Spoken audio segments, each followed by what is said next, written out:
দশম শ্রেণীর প্রাণপ্রিয় শিক্ষার্থীবৃন্দ, তোমাদের সকলকে স্বাগত জানাচ্ছি। আমি জয়তুশীল, সহকারী অধ্যাপক, বান্দরবান ক্যান্টনমেন্ট পাবলিক স্কুল ও কলেজ।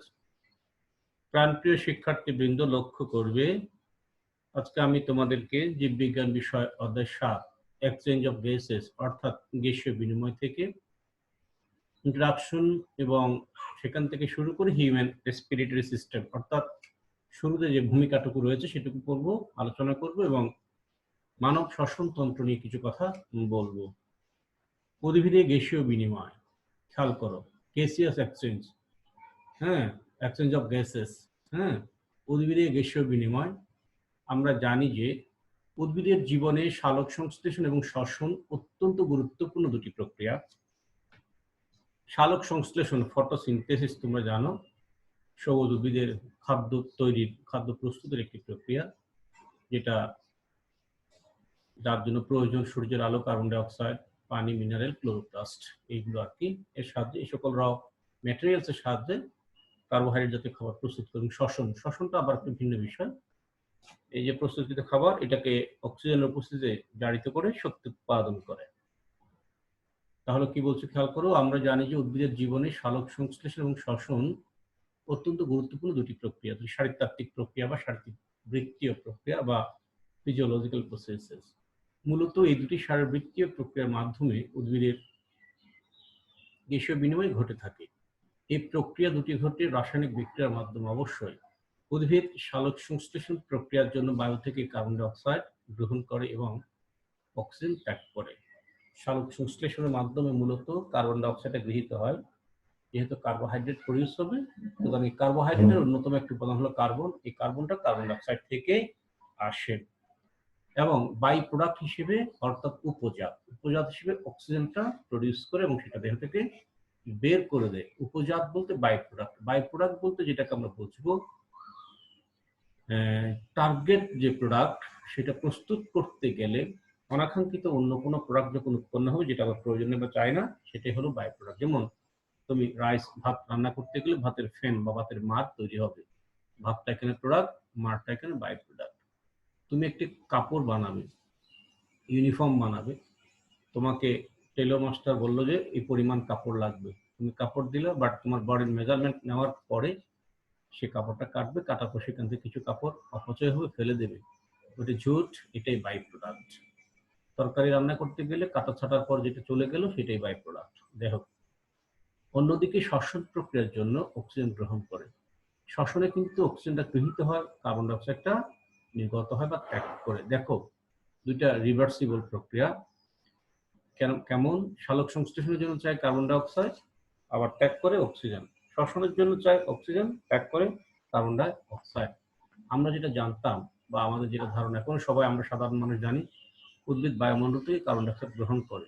হ্যাঁ, এটা ঠিক আছে, তবে শুধু যে কার্বন ডাই অক্সাইড গ্রহণ করে বা অক্সিজেন ত্যাগ করে সেটা যেমন ঠিক আছে, পাশাপাশি আমরা যেটা জানতাম না বা জানলেও সেটা যেটা নেগলেক্ট করতাম, অক্সিজেনটুকুও কিন্তু তাকে গ্রহণ করতে হয় প্রয়োজনে এবং কার্বন ডাই অক্সাইডও ত্যাগ করতে হয় প্রয়োজনে। যেমন শ্বসনে অক্সিজেন গ্রহণ করতে হয়, কার্বন ডাই অক্সাইড ত্যাগ করতে হয়। আবার সালোক সংশ্লেষণে কার্বন ডাই অক্সাইডটা গৃহীত হয়, অক্সিজেনটা নির্গত হয় বা ত্যাগ করে। ওকে, উদ্ভিদের প্রাণীর মতো শ্বাস নেওয়ার জন্য কোনো বিশেষ অঙ্গ নেই। আমাদের যেমন শ্বসনতন্ত্র আছে, নেজাল অ্যাপার্চার আছে, নস্ট্রিল আছে, তাদের সেরকম বিশেষ কোনো অঙ্গ নেই। তবে হ্যাঁ, কিভাবে সেটা নিচ্ছে দেখো, পাতার যে স্টোমেটা, পত্ররন্ধ্র যেটাকে বলি, অপরিণত কাণ্ডের বাকলে অবস্থিত লেন্টিসেল, এগুলো এখানে পড়ানোর সুযোগ কম।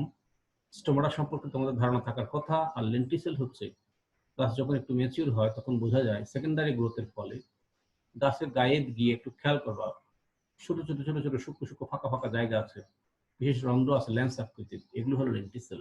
এর মাধ্যমে অক্সিজেন, কার্বন ডাই অক্সাইড ও অন্যান্য গ্যাসের বিনিময় ঘটে। যাই হোক, আমরা কি জানি, দিনের বেলা বা পর্যাপ্ত আলোর উপস্থিতিতে সালোক সংশ্লেষণের হার অধিক হয়। কারণ সালোক মানে আলোকের সহিত, in presence of light, light, আলোর উপস্থিতিতে সালোক সংশ্লেষণের হার অধিক হয়। সালোক সংশ্লেষণে উৎপাদিত অক্সিজেন গ্যাসের কিছু অংশ শ্বসন প্রক্রিয়ায় ব্যয় হয়, কারণ শ্বসন অক্সিজেনটা লাগে। আবার শ্বসন প্রক্রিয়ায় উৎপাদিত কার্বন ডাই অক্সাইড গ্যাসের কিছু অংশ সালোক সংশ্লেষণে ব্যবহৃত হয়, কারণ সালোক সংশ্লেষণের কাঁচামাল কার্বন ডাই অক্সাইড। তাই আদান প্রদানকৃত অক্সিজেন ও কার্বন ডাই অক্সাইড গ্যাসের পরিমাণ প্রায় ইকুয়াল বা সমান। এখানে একটা ফিগারের মাধ্যমে দেখানো হয়েছে, এটা একটি প্ল্যান্ট। এই প্ল্যান্ট থেকে দেখো অক্সিজেনটা নির্গত হচ্ছে, দেখাচ্ছে আর কি। অক্সিজেনটা নির্গত হচ্ছে কিভাবে? সালোক সংশ্লেষণের বাই প্রোডাক্ট হিসেবে। আবার সেইটাই শ্বসনে ব্যবহৃত হয়। এটা উদ্ভিদেরও ব্যবহৃত হয়, প্রাণীতেও ব্যবহৃত হয়। কারণ শ্বসন বলতে আমরা যেটা বুঝি, শ্বসনের একটা মানে বোঝার ব্যাপার আছে। বহিঃশ্বসন অন্তঃশ্বসন বলে কথা আছে। বহিঃশ্বসনটা হলো প্রশ্বাস এবং নিঃশ্বাস। যেটা প্রশ্বাস হলো অক্সিজেন গ্রহণ, আর নিঃশ্বাস হলো কার্বন ডাই অক্সাইডটা বের করে দেওয়া। কিন্তু অন্তঃশ্বসন যে একটা বিষয় আছে, ইন্টারনাল রেসপিরেশন, যেটা বেসিক্যালি কোষের অভ্যন্তরে ঘটে, যেটাকে আমরা ইংরেজিতে সেলুলার রেসপিরেশন বলি। প্রকৃত অর্থে শ্বসন বললে ওই বিষয়টাই কিন্তু মুখ্য। অন্তঃশ্বসন বা কোষীয় শ্বসন, যেটা ইন্টারনাল রেসপিরেশন আর সেলুলার রেসপিরেশন। এই শ্বসনে উদ্ভিদ ও প্রাণীকুল উভয়েরই অক্সিজেন প্রয়োজন, কারণ এই অক্সিজেনের উপস্থিতিতে খাদ্যবস্তু ভাঙে, জারিত হয়, দহন হয়, ফলে শক্তি নির্গত হয়। তাপ শক্তি রূপে ওই খাদ্যবস্তুর মধ্যে সঞ্চিত যে শক্তিটা আটকা থাকে, সেই শক্তিটা তাপ শক্তি হিসেবে মুক্ত হয়, রিলিজ হয়, এবং জীবকুল এই শক্তিটাকে ব্যবহার করে জৈবিক প্রক্রিয়া সম্পাদন করে। ফলে এর বাই প্রোডাক্ট হচ্ছে কার্বন ডাই অক্সাইড। সেই কার্বন ডাই অক্সাইডটুকু আবার উদ্ভিদ সালোক সংশ্লেষণের জন্য ব্যবহার করে। সুতরাং ব্যাপারটা দেখা যাচ্ছে এখানে বিনিময়ের একটা বিষয় সুস্পষ্টভাবে মানে কি নোটেবল। ওকে, দেখো এরপরে রাতের বেলা একটু খেয়াল করবো, এখানে এইটুক প্যারা এখান থেকে এটুকু যখন করবো, এখানে একটা বিষয় আছে যেটা অনেকটা আইকিউর মতো, বিভিন্ন সময় তোমাকে ফেস করতে হবে, জানার প্রয়োজনও আছে। যেমন বলছে, দেখো রাতের বেলা সালোক সংশ্লেষণ প্রক্রিয়ার আলোক পর্যায়ে বন্ধ থাকে। আলোক পর্যায়ে সালোক সংশ্লেষণ তোমরা যদি এর আগে পড়ে থাকো তাহলে জানার কথা, এটা একটা লাইট ফেজ আছে, একটা ডার্ক ফেজ আছে। ওইদিকে আমি এখন যেতে চাচ্ছি না, আসল পড়ায় থাকি। তো যাই হোক, রাতের বেলা সালোক সংশ্লেষণ প্রক্রিয়া আলোক পর্যায়ে বদ্ধ থাকে, কারণ আলোক পর্যায়ের জন্য লাইট লাগবে। রাতে তো সচরাচর লাইট থাকে না, এই জন্য আলোক পর্যায়টা বন্ধ থাকে। রাতের বেলা সালোক সংশ্লেষণ প্রক্রিয়ার আলোক পর্যায়ে বন্ধ থাকে, তাই অক্সিজেন গ্যাস উৎপন্ন হয় না। অন্যদিকে দিবারাত্রি 24 ঘন্টা শ্বসন প্রক্রিয়া সংঘটিত হয়। শ্বসন কিন্তু 24 ঘন্টা চলে, ফলে শ্বসন প্রক্রিয়ায় কার্বন ডাই অক্সাইড গ্যাসের উৎপাদন চলতে থাকে। এই জন্য বড় গাছের নিচে রাত্রিবেলা ঘুমালে শ্বাসকষ্ট দেখা দিতে পারে, কারণ আলোক পর্যায়ে বন্ধ থাকাতে ওই শ্বসন তো অল টাইম চলে, দিনেও চলে, রাতেও চলে। শ্বসনের ফলে যে কার্বন ডাই অক্সাইড উৎপন্ন হতো সেটা ব্যবহৃত হচ্ছে না, কারণ আলোক পর্যায়ে বন্ধ। আলোক পর্যায়ে কার্বন ডাই অক্সাইড ব্যবহৃত হতো, এটা ব্যবহার হচ্ছে না, ফলে সম্পূর্ণ কার্বন ডাই অক্সাইড বের করে দিচ্ছে। এই জন্য বড় গাছের নিচে রাত্রিবেলা ঘুমালে শ্বাসকষ্ট দেখা দিতে পারে, কারণ বড় গাছের নিচে তখন কার্বন ডাই অক্সাইডের পরিমাণ অনেক বেড়ে যায়। বাট মানুষের চাই অক্সিজেন, মানুষ কার্বন ডাই অক্সাইডটা বের করে দেয়, কিন্তু ওই রাত্রিবেলা গাছের নিচে বসে থাকলে সেখানে চারপাশে কার্বন ডাই অক্সাইডের পরিমাণ বেশি, কারণ রাত্রে আলোক পর্যায়ে বন্ধ থাকে সালোক সংশ্লেষণে, কিন্তু শ্বসন তো চলছে। শ্বসনের ফলে যে কার্বন ডাই অক্সাইড উৎপন্ন হচ্ছে সেটা এখানে ব্যবহৃত হচ্ছে না, ফলে ওই গাছের চারপাশটায় কার্বন ডাই অক্সাইডের পরিমাণ বেড়ে যায়। এই জন্য দম বন্ধ হয়ে আসে, সাফোকেশন হয়, শ্বাসকষ্ট হয়। উদ্ভিদ তার পরিবেশ থেকে প্রয়োজনীয় গ্যাস সংগ্রহ করে। উদ্ভিদের পাতা যেরকম বাতাস থেকে অক্সিজেন ও কার্বন ডাই অক্সাইড গ্যাস সংগ্রহ করে, তেমনি মূল মাটি থেকে পানি শোষণ করে। শোষিত সেই পানির সাথে কার্বন ডাই অক্সাইডের বিক্রিয়ার ফলে অক্সিজেন গ্যাস উৎপাদন হয় বা উৎপন্ন হয়, যা বায়ুমণ্ডলে চলে যায়। এভাবে উদ্ভিদ দেহে গ্যাসীয় বিনিময় চলতে থাকে। এটা তোমরা বুঝতে পারবো। মানব শ্বসন তন্ত্র, আমি একটু দ্রুত টানার চেষ্টা করি কারণ অলরেডি 9 মিনিট হয়ে গেছে। মানব শ্বসন তন্ত্র। অক্সিজেন জীবন ধারণের অপরিহার্য উপাদান। কোনো প্রাণী অক্সিজেন ছাড়া বাঁচতে পারে না। মানবদেহে বাতাসের সাথে অক্সিজেন ফুসফুসে প্রবেশ করে এবং রক্তের মাধ্যমে দেহের সব অঙ্গে পৌঁছায়। অবশ্যই অক্সিজেন যেটা আমরা নেই সেটা আমাদের শ্বসনতন্ত্রের অন্যতম প্রধান অঙ্গ ফুসফুস, সেখানে যাবে এবং সেখান থেকে ব্যাপিত হয়ে কোষিক জালিকার মাধ্যমে ফুসফুসীয় শিরা হয়ে হৃৎপিণ্ডের বাম পাশে কোথায় যাবে? অলিন্দ বা অ্যাট্রিয়ামে যাবে। সেখান থেকে বাম পাশে অ্যাট্রিয়াম থেকে কোথায় যাবে? নিলয়, ভেন্ট্রিকলে যাবে। বাম পাশের ভেন্ট্রিকলে যাবে, নিলয়ে যাবে, নিলয় থেকে পরে মহাধমনী হয়ে দেহের সমস্ত অংশে পৌঁছবে। যাই হোক, সেটা এখানে মুখ্য বিষয় নয়। খেয়াল করো, মানব দেহে বাতাসের সাথে অক্সিজেন ফুসফুসে প্রবেশ করে এবং রক্তের মাধ্যমে দেহের সব অঙ্গে পৌঁছায়। দেহকোষে পরিপাক হওয়া খাদ্যের সাথে অক্সিজেনের বিক্রিয়া ঘটে। দেহকোষে পরিপাক হওয়া খাদ্য, এখানে জিনিসটা একটু বোঝার অবকাশ, অর্থাৎ আমরা যে খাবার খেয়েছিলাম সেই খাবারটা স্টমাকে মূলত পরিপাক হয়। পরিপাক হওয়ার পরে অন্ত্রের প্রাচীর কর্তৃকেই খাবারের সারাংশটুকু, যেমন amino acid, glucose, fatty acid and glycerol, এগুলো রক্তের মধ্যে ব্যাপিত হয়। ব্যাপিত হয়ে রক্তস্রোতের মাধ্যমে পরিবাহিত হয়ে দেহের সমস্ত কোষে গিয়ে জমা হয়। ওই খাবারটা কোষে গিয়ে জমা থাকে। সেই জমাকৃত খাবারটা প্রত্যেকটা কোষে অক্সিজেন যাওয়ার পর অক্সিজেনের সাথে বিক্রিয়া ঘটে, ফলে তাপ এবং শক্তি উৎপন্ন হয়। এই বিক্রিয়াটা হলো শ্বসনের বিক্রিয়া, যেটা শ্বসনিক বিক্রিয়া, শ্বসন এই প্রক্রিয়াটা। এই তাপ দেহকে উষ্ণ রাখে এবং প্রয়োজনীয় শক্তির যোগান দেয়। অক্সিজেন এবং খাদ্য উৎপাদনের মধ্যে বিক্রিয়ার ফলে কার্বন ডাই অক্সাইড ও পানি উৎপন্ন হয়। বাই প্রোডাক্ট কার্বন ডাই অক্সাইড এবং পানি রক্ত উপাদানগুলোকে ফুসফুসে নিয়ে যায়, সেখানে অক্সিজেন শোষিত হয় এবং কার্বন ডাই অক্সাইড ছেড়ে দেয়। যে প্রক্রিয়ার মাধ্যমে অক্সিজেন গ্রহণ এবং কার্বন ডাই অক্সাইড নিষ্কাশন করা হয় তাকে শ্বাসকার্য বলে। কারণ একদিকে পরিবেশ থেকে আমরা অক্সিজেনটা নিচ্ছি, কার্বন ডাই অক্সাইডটা ছেড়ে দিচ্ছি, এটাই হচ্ছে ব্রিদিং, শ্বাসকার্য।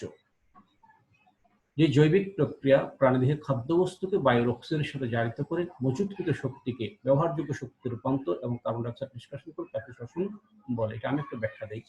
এই যে আমরা যে সকল খাবার খাই সে সকল, যেমন কার্বোহাইড্রেট, প্রোটিন বা লিপয়েড সাবস্টেন্সেস, এগুলো আমাদের স্টোমাকে যাওয়ার পরে এনজাইমের প্রেজেন্সে পাচিত হবে, পরিপাক হবে, পরিপাক হয়ে তরল হবে, সরল হবে এবং কোষের শোষণ উপযোগী খাদ্যবস্তুতে পরিণত হবে।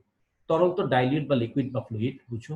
সরলটা কি? কার্বোহাইড্রেট হলে সেটা মনোমার গ্লুকোজে পরিণত হবে, লিপিড হলে সেটা ফ্যাটি অ্যাসিড এবং গ্লিসারলে পরিণত হবে, এবং প্রোটিন হলে সেটা অ্যামিনো অ্যাসিডে পরিণত হবে। কারণ জটিল খাবারটা অন্ত্রের প্রাচীর শোষণ করতে পারে না। এটা যখন মনোমারে পরিণত হয়, একক গাঠনিক উপাদানে পরিণত হয়, এই একক গাঠনিক উপাদানটা হচ্ছে সরল, তখন সেটা অন্ত্রের প্রাচীর কর্তৃক গ্রহণ উপযোগী হয়। আর এই গ্রহণের ফলে এটা কোষিক তালিকার অভ্যন্তরে রক্তস্রোতে যায়। রক্তস্রোতে যাওয়ার পর সেটা রক্তের মাধ্যমে বাহিত হয়ে দেহের সমস্ত কোষে পৌঁছে যায়, কোষে কোষে গিয়ে জমা হয়ে থাকে।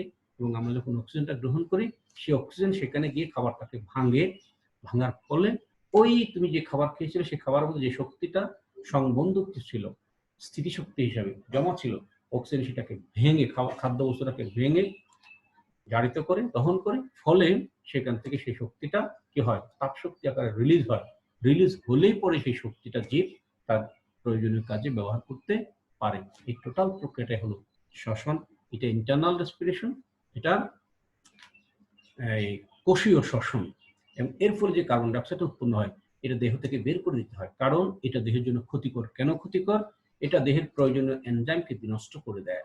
তাহলে এনজাইম তো বিভিন্ন বিক্রিয়ায় লাগবে, প্রোটিনকে বিনষ্ট করে দেয়, প্রোটিন তো বিভিন্ন বিক্রিয়ায় লাগে, এনজাইম আকারে হোক, যাই হোক, এইগুলো যখন বিনষ্ট করে দেয় তাহলে শারীরতাত্ত্বিক বিক্রিয়াগুলো বিঘ্নিত হবে। এই জন্য কার্বন ডাই অক্সাইডটা দ্রুত দেহ থেকে বের করে দিতে হয়। সেটা আবার রক্তের মাধ্যমে বিভিন্ন যৌগ রূপে ফুসফুসে আসে। ফুসফুসে আবার অক্সিজেন এবং কার্বন ডাই অক্সাইডের বিনিময় হয়। কার্বন ডাই অক্সাইডটা কোষিক জালিকা থেকে ফুসফুসের ভিতরে যায়,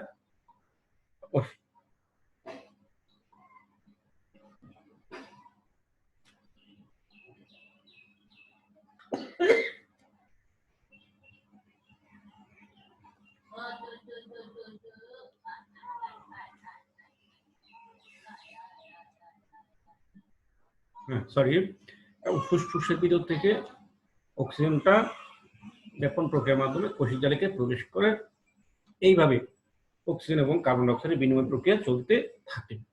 দেখো, দেহের ভিতরে গ্যাসীয় আদান প্রদান একবার ফুসফুসে এবং পরে দেহের প্রতিটি কোষে হয়। ফুসফুসে কেন হয়? যে অক্সিজেনটা আমরা নিয়েছিলাম সেটা ফুসফুস থেকে কোষিক জালিকায়, আবার শ্বসনের ফলে যে কার্বন ডাই অক্সাইড উৎপন্ন হয় সেটা রক্ত থেকে ফুসফুসে। আবার অক্সিজেন যেটা রক্তের মাধ্যমে পরিবাহিত হবে সেটা কোষে যাবে, কোষ থেকে আবার কার্বন ডাই অক্সাইডটা রক্তের কোষিক জালিকার মাধ্যমে রক্তে প্রবেশ করবে। এইভাবে একবার ফুসফুসে পরে দেহের প্রতিটি কোষে পর্যায়ক্রমে সম্পাদিত হয়। শ্বসনের সরল বিক্রিয়াটি নিম্নরূপে। এই দেখো, গ্লুকোজ, অক্সিজেন, কার্বন ডাই অক্সাইড, পানি, এইটাই হলো শক্তি এটিপি, অ্যাডেনোসিন ট্রাইফসফেট। এটাই হলো শক্তির রাসায়নিক রূপ। এটা জৈব মুদ্রা, এটা রাসায়নিক শক্তি, এটা বায়োলজিক্যাল কয়েন, এটা এনার্জি কয়েন। এর আগে সপ্তম শ্রেণীতে তোমরা জেনেছো প্রশ্বাসে অক্সিজেন গ্রহণ এবং নিঃশ্বাসে কার্বন ডাই অক্সাইড ত্যাগ দেহ থেকে বের করতে হয়, ত্যাগ করতে হয়, তা না হলে আমাদের পক্ষে বেঁচে থাকা সম্ভব নয়। কারণ 3-4 মিনিটের বেশি দেহে অক্সিজেনের সরবরাহ বন্ধ থাকলে মৃত্যু অনিবার্য। দেহের সচেতন অচেতন উভয় অবস্থাতেই অবিরাম অক্সিজেন গ্রহণ এবং কার্বন ডাইঅক্সাইড এর নির্গমন চলে। আর সাথে সাথে প্রতিনিয়ত দেহ রক্ষার নানাবিধ প্রক্রিয়াও চলতে থাকে, যার ফলে প্রাণী বেঁচে থাকে। আচ্ছা, এই হলো শ্বসন তন্ত্রের একটি ফিগার। লক্ষ্য করো, এটা হলো vocal cord, vocal instrument, vocal card, ষড়যন্ত্র। এটাকে ষড়যন্ত্র পড়বে না, ষড়যন্ত্র হলো কনস্পিরেসি, আর এটাকে পড়তে হবে ষড়যন্ত্র। Vocal instrument, vocal instrument.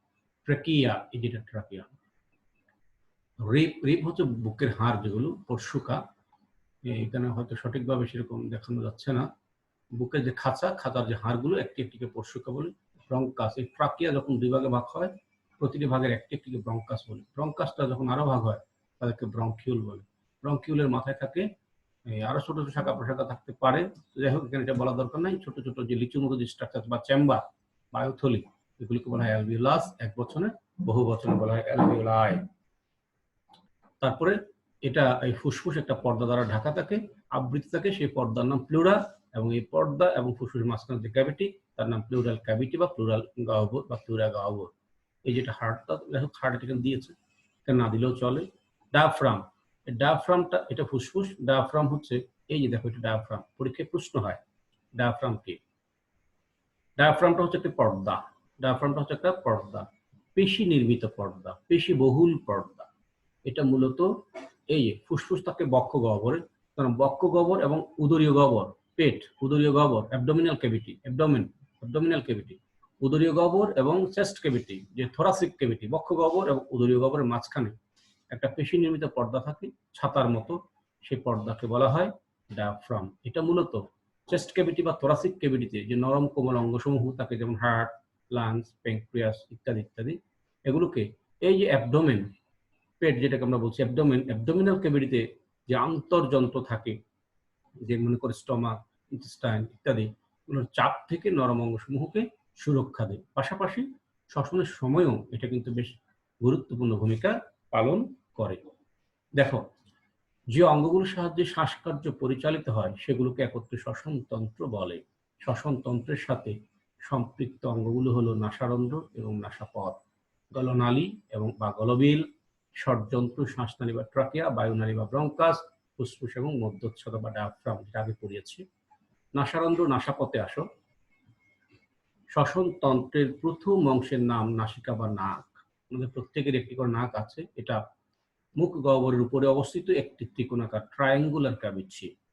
নাক বা নাসিকার সাহায্যে কোনো বস্তুর সুগন্ধ বা দুর্গন্ধ বোঝা যায়। এক বিশেষ ধরনের স্নায়ু, এটার নাম হচ্ছে অলফ্যাক্টরি নার্ভ, অলফ্যাক্টরি স্নায়ু, এই অঙ্গকে উদ্দীপিত করে ফলে আমরা গন্ধ পাই। নাসিকা এমনভাবে বিবর্তিত হয়েছে যে সেটি প্রশ্বাসের সময় বাতাসকে ফুসফুসের গ্রহণের উপযোগী করে দেয়। নাসাপথ সামনে নাসিকা ছিদ্র এবং পিছনে গলবিল পর্যন্ত বিস্তৃত। একটি পাতলা প্রাচীর দিয়ে এটি দুভাগে বিভক্ত। আমাদের নেজাল ক্যাভিটি দুভাগে বিভক্ত। নেজাল অ্যাপার্টটা হচ্ছে নাকের ছিদ্র, যেটা দুটা সামনে থেকে দেখা যায়। এরপরে ভেতরের অংশটা হলো নেজাল ক্যাভিটি, এটা জাস্ট একটা পাতলা পর্দা, সেপ্টাম, সেপ্টাম ব্যবধায়ক দিয়ে দুভাগে বিভক্ত। এর সামনের অংশ লোমাবৃত এবং পিছনের অংশ শ্লেষ্মা প্রস্তুতকারী মিউকাস, যেটা নাক থেকে বেরোয়, প্রস্তুতকারী একটি পাতলা পর্দা দিয়ে আবৃত। আমাদের শ্বাস প্রশ্বাসের সময় বায়ুতে বিদ্যমান ধূলিকণা, রোগ জীবাণু এবং আবর্জনা থাকলে তা এই লোম এবং পর্দাতে আটকে যায়। এতে বায়ু ফুসফুসে প্রবেশ করার পূর্বে কিছু পরিমাণে পরিষ্কার নির্মল হয়ে যায়। এছাড়া শ্বসনের জন্য গৃহীত বায়ু নাসাপথ দিয়ে যাওয়ার সময় কিছুটা উষ্ণ এবং আর্দ্র হয়। এর ফলে হঠাৎ ঠান্ডা বায়ু ফুসফুসে প্রবেশ করে সাধারণত কোনো প্রকার ক্ষতি করতে পারে না। এই যে বাইরের বাতাসটা তুলনামূলক ঠান্ডা থাকে, সেই ঠান্ডা বায়ু যখন ফুসফুসে যায় বিভিন্ন ধরনের সমস্যা হতে পারে। তো নেজাল ক্যাভিটি দিয়ে যাওয়ার সময় সেখানে পশম থাকাতে সেখানে কিছুটা সংঘর্ষ সৃষ্টি হয়, ফলে বাতাসটা তুলনামূলক উষ্ণ হয় এবং ফুসফুসকে ক্ষতির হাত থেকে সুরক্ষা দেয়। 2 নম্বরে আসো বি, গলবিল। মুখ হা করলে, খেয়াল করবা, মুখ হা করলে মুখ গহ্বরের পেছনে যে অংশটি দেখা যায় সেটিই মূলত গলবিল বা ফ্যারিংস, PHARYNX, ফ্যারিংস, গলবিল। নাসাপথের পিছনের অংশ থেকে ষড়যন্ত্রের vocal instrument, vocal cord, vocal ইনস্ট্রুমেন্টটাই বলো, ভোকাল অ্যাপারেটাসও বলে, ষড়যন্ত্রের উপরিভাগ পর্যন্ত এটি বিস্তৃত। এর পিছনের অংশের উপরিতলে একটি ছোট, উপরিতলে খেয়াল করো, উপরিতলে একটি ছোট জিহ্বার মতো অংশ থাকে, এটাই আলা জিহ্বা। গলবিল খেয়াল করো, এর পেছনের অংশের উপরিতলে উপর দিকে হা করলে, জিহ্বা হা করলে যে একটা ঝুলে থাকে, এটাই হলো ইউভিউলা, ইংলিশে বলা হয় ইউভিউলা, ইউভিউলা আল জিহ্বা। যাই হোক, দেখো, খাদ্য এবং পানীয় আমরা যখন গ্রহণ করি বা গলদক্ষরণ করি, খাদ্য এবং পানীয় গলদক্ষরণের সময় এটা নাসাপথের পশ্চাৎপথ বন্ধ করে দেয়, পেছনের দিকটা, নাকে যে পেছনের দিকটা বন্ধ করে দেয়, ফলে কোনো প্রকার খাদ্য নাসিকা পথে বাইরে আসতে পারে না। এটা কোনটার কথা বলছে? আলাজিবা, আলজিওবা, আলজিওবা, ইউভিউলা, যেটা খাবার গ্রহণের সময় নাকের যে ছিদ্র গলবিলে গিয়ে মিশত, সেই অংশটাকে বন্ধ করে দেয় যাতে খাবারটা নাক দিয়ে বেরিয়ে আসতে না পারে, খাবার বা পানীয়। খাদ্য গ্রহণের সময় প্রচুর পরিমাণে পিচ্ছিল পদার্থ নিঃসরণ করাও এর আরেকটি গুরুত্বপূর্ণ কাজ। সম্ভবত উন্নততর ষড়যন্ত্রের বিবর্তনের সাথে আলজিহ্বা বা আলাজিহ্বার উদ্ভবের একটা সম্পর্ক আছে, যেটি কেবল মানুষই সবচেয়ে বেশি বিকশিত। আচ্ছা, যাই হোক, ষড়যন্ত্র, ভোকাল ইনস্ট্রুমেন্ট, ভোকাল অ্যাপারেটাস, অনেক সময় ভোকাল কর্ডও হয়তো বলা হয়ে থাকে। ভোকাল কর্ড আসলে স্বররজ্জু। ভোকাল ইনস্ট্রুমেন্ট, ভোকাল অ্যাপারেটাস, এটা গলবিলের নিচে এবং শ্বাসনালীর উপরে অবস্থিত। আমি এর আগের চিত্রগুলোতে দেখিয়েছি তোমাদেরকে। এই যে ষড়যন্ত্র, এই যে ষড়যন্ত্র, দেখো, তারপর কি বলছে, এটি গলবিলের নিচে এবং শ্বাসনালীর উপরে অবস্থিত। ষড়যন্ত্রের দুই ধারে দুটি পেশি থাকে, এগুলোকে বলা হয় ভোকাল কার্ড। ষড়যন্ত্রের উপরে, এইটা একটু খেয়াল করতে হবে, ষড়যন্ত্রের উপরে একটি জিহ্বা আকৃতির ঢাকনা রয়েছে, একে উপজিহ্বা বলে, গুলায় ফেলবে না। একটা হচ্ছে আলজিহ্বা বা আলাজিহ্বা, আর একটা হচ্ছে উপজিহ্বা। আলজিহ্বা যেটা, যে আমরা মুখ হা করলে তালুর পেছনের দিকে উপরে একটা ছোট আঙ্গুলের মতো অংশ ঝুলে থাকে, সেটা হলো ইউভিউলা বা আলজিহ্বা। এটা খাদ্য এবং পানি গ্রহণের সময় নাসা পথের তালুর দিকে যে, মানে নাসা পথের পেছনের অংশ থেকে সেটাকে ঢেকে রাখে, যাতে করে খাবার এবং পানি নাক দিয়ে বেরিয়ে চলে আসতে না পারে। আর এটা হচ্ছে এপিগ্লটিস বা উপজিহ্বা। এপিগ্লটিস কি করে? এটা মূলত থাকে ষড়যন্ত্রের উপরে, এপিগ্লটিসটা থাকে এই যে ষড়যন্ত্র তার উপরে থাকে। ধরে নিতে পারো এই ঢাকনাটা বা এই মাঝখানে যে ঢাকনার মতো একটা অংশ থাকে, সেটা হলো এপিগ্লটিস বা উপজিহ্বা। এটা কি করে? এই যে ট্রাকিয়া, এটাকে ঢেকে রাখে। কেন ঢেকে রাখে? আমরা যখন খাবার গ্রহণ করি, খাবারটা যাতে করে ট্রাকিয়া দিয়ে চলে আসতে না পারে। খাবার যাবে কোথায়? খাবার যাবে অন্ননালী হয়ে, গলবিল হয়ে, অন্ননালী হয়ে স্টোমাকে, বাট এটা যেন কোনোভাবে ট্রাকিয়াতে চলে আসতে না পারে। অনেক সময় চলে আসে, তখন কি হয়? কখন চলে আসে? আমরা যখন খাবার গ্রহণ করি, তখন যদি আমরা কথাবার্তা বলতে থাকি অসাবধানতা বশত, ওই কথাবার্তা বলার জন্য বায়ুর চলাচলের প্রয়োজন হয়। আর সেই চলাচলের স্বার্থে এই যে ষড়যন্ত্র বা ভোকাল ইনস্ট্রুমেন্ট, তার উপর যে ঢাকনাটা খুলে যেতে হবে, এই জিহ্বা আকৃতির ঢাকনা, যেটাকে এপিগ্লটিস বলা হয়, এটা না খুললে বাতাস পাস করতে পারবে না। তখন এই জন্য খাবার খাওয়ার সময় কথা বলতে হয় না। খাবার খাওয়ার সময় কথা বলতে থাকলে এই পথে খাবার ঢুকে যেতে পারে, আর খাবার তো এই পথে যাবে না।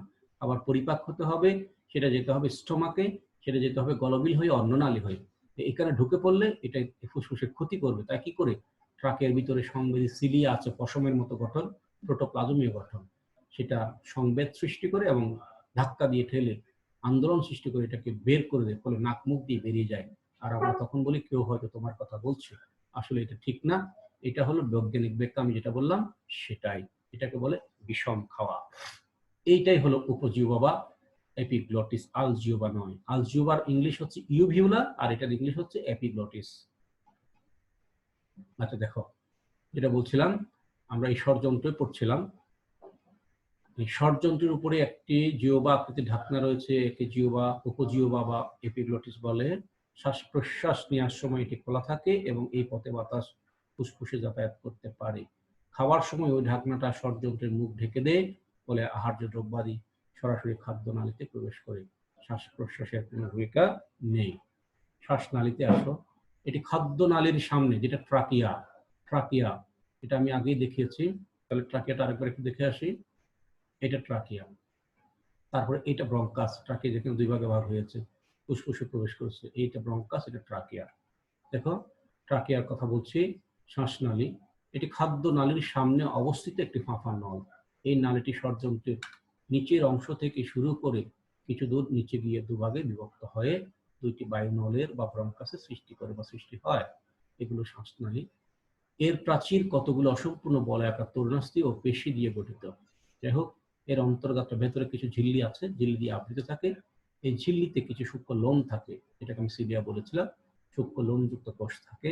এর ভিতর দিয়ে বায়ু আসা যাওয়া করে। শ্বাসনালীর ভিতর দিয়ে কোনো অপ্রয়োজনীয় বস্তুকণা প্রবেশ করলে সূক্ষ্ম লোমগুলো সেগুলোকে শ্লেষ্মার সাথে বাইরে বের করে দেয়। ব্রঙ্কাসে আসো।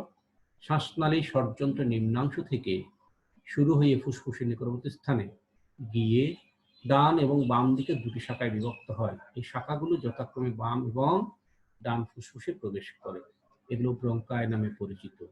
ফুসফুসে প্রবেশ করার পর ব্রঙ্কাই দুটি অসংখ্য শাখা প্রশাখায় বিভক্ত হয়।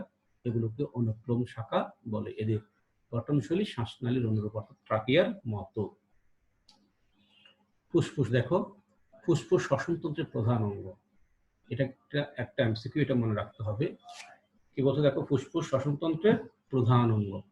বক্ষ গহ্বরের ভিতর হৃৎপিণ্ডের দুই পাশে দুটি ফুসফুস অবস্থিত। এটি স্পঞ্জের মতো নরম এবং কোমল, হালকা লালচে রঙের। ডান ফুসফুস 3 খণ্ড, বাম ফুসফুস 2 খণ্ড। মনে রাখবা, ডানে 3, বামে 2। ডান ফুসফুস 3 খণ্ড, বাম ফুসফুস 2 খণ্ড। ফুসফুস 2 ভাঁজ বিশিষ্ট একটা পর্দা, এটা আগেই বলেছি, যার নাম প্লুরা। প্লুরা হলো ফুসফুস আবৃতকারী পর্দা। এটি দ্বিস্তর বিশিষ্ট, 2টি স্তর দ্বারা গঠিত নামক পর্দা দিয়ে আবৃত। 2 ভাঁজের মধ্যে এক প্রকার রস নির্গত হয়, ফলে শ্বাসক্রিয়া চলার সময় ফুসফুসের সাথে বক্ষগাত্রের কোনো ঘর্ষণ হয় না। ফুসফুসে অসংখ্য বায়ুথলি বা বায়ুকোষ, সূক্ষ্ম সূক্ষ্ম শ্বাসনালী ও রক্তনালী থাকে। এই বায়ুথলি হচ্ছে এগুলো, এই যেগুলো সূক্ষ্ম সূক্ষ্ম শ্বাসনালী ও রক্তনালী থাকে। যে রক্তনালী তো আছেই, এবং সূক্ষ্ম সূক্ষ্ম শ্বাসনালীও সেখানে আছে। এটা প্রস্তুতছেদ করে দেখানো হয়েছে। বায়ুথলিগুলিকে বলে অ্যালভিওলাস। এই যে অ্যালভিওলাই, বহু বচনে অ্যালভিওলাই, এক বচনে অ্যালভিওলাস। বিভিন্ন ভাবে দেখিয়েছে আর কি, সেকশন করে দেখিয়েছে। এটা কোষিক জালি দ্বারা পরিবৃত অবস্থায় দেখিয়েছে, আর এটা গোটাগুটি দেখিয়ে তোমাকে পরিষ্কার একটা ধারণা দেওয়ার চেষ্টা করা হয়েছে। বায়ুথলিগুলোকে বলে অ্যালভিওলাস। বায়ুথলিগুলো ক্ষুদ্র ক্ষুদ্র অনুক্লোম শাখা প্রান্তে মৌচাকের মতো, দেখো না কেমন যেন মৌচাকের মতো অবস্থিত। এই যে ব্রঙ্কাস, ব্রঙ্কাস থেকে আরো অনুক্লোম শাখা, এটা আরো শাখা প্রশাখা আছে, এগুলো অনুক্লোম শাখা। এগুলো, এদের গঠনও ট্রাকিয়ার মতো। কি বলছে দেখো, শাখা প্রান্তে বায়ুথলিগুলোকে বলে অ্যালভিওলাস। বায়ুথলিগুলো ক্ষুদ্র ক্ষুদ্র অনুক্লোম শাখা প্রান্তে মৌচাকের মতো অবস্থিত। নাসাপথ দিয়ে বায়ু সরাসরি বায়ুথলিতে যাতায়াত করতে পারে। বায়ুথলি পাতলা আবরণ দিয়ে আবৃত এবং প্রতিটি বায়ুথলি কৈশিক নালিকা দিয়ে পরিবেষ্টিত। এগুলো হচ্ছে কৈশিক নালিকা। বায়ু প্রবেশ করলে এগুলো বেলুনের মতো ফুলে ওঠে এবং পরে আপনা আপনি সংকুচিত হয়। বায়ুথলি ও কৈশিক নালিকার গাত্র এত পাতলা যে এর ভিতর দিয়ে গ্যাসীয় আদান প্রদান ঘটে। অবশ্যই ঘটবে। এই যে বায়ুথলির প্রাচীর, এই যে কৈশিক নালিকার প্রাচীর, দুটোই পাতলা। এখান থেকে অক্সিজেনটাও কিন্তু একসময় এখানে যেতে হবে। কারণ কি, যে অক্সিজেনটা এখানে নেই, এটা এখানে গেলে রক্তে মিশবে, পরে দেহের বিভিন্ন কোষে যাবে। আবার এইখান থেকে কালেক্টেড হয়ে যে কার্বন ডাইঅক্সাইডটা আসে, সেটাও কিন্তু ব্যাপিত হয়ে এর ভিতরে প্রবেশ করবে, আবার সেটা ফুসফুসে চলে আসবে। ফুসফুস থেকে আমরা বাইরে বের করে দিই। এভাবে গ্যাসীয় বিনিময়টা হয়ে থাকে। এই হচ্ছে মোটামুটি একটা ফিগার। এই যে দেখো, নাসারন্ধ্র, নাসিকা গহ্বর, নিকলবি, ষড়যন্ত্র, ট্রাকিয়া, এই ফুসফুস, এটাও ফুসফুস, এই যে ব্রঙ্কাস, এরপরে আছে ব্রঙ্কিওল, তারপরে আছে এখানে অ্যালভিওলাস। এই যে মোটামুটি শ্বসনতন্ত্রের একটা অংশ আর কি। এখানে তো দেখতে পাচ্ছ হৃৎপিণ্ড থেকে ফুসফুসে অক্সিজেন, রক্ত রক্ত, এটা পড়লে তুমি মোটামুটি বুঝে যাবে। একটু দেখে নিয়ে, বই আছে। মধ্যচ্ছদার ব্যাখ্যা তো ইতিমধ্যে আমি দিয়েছি।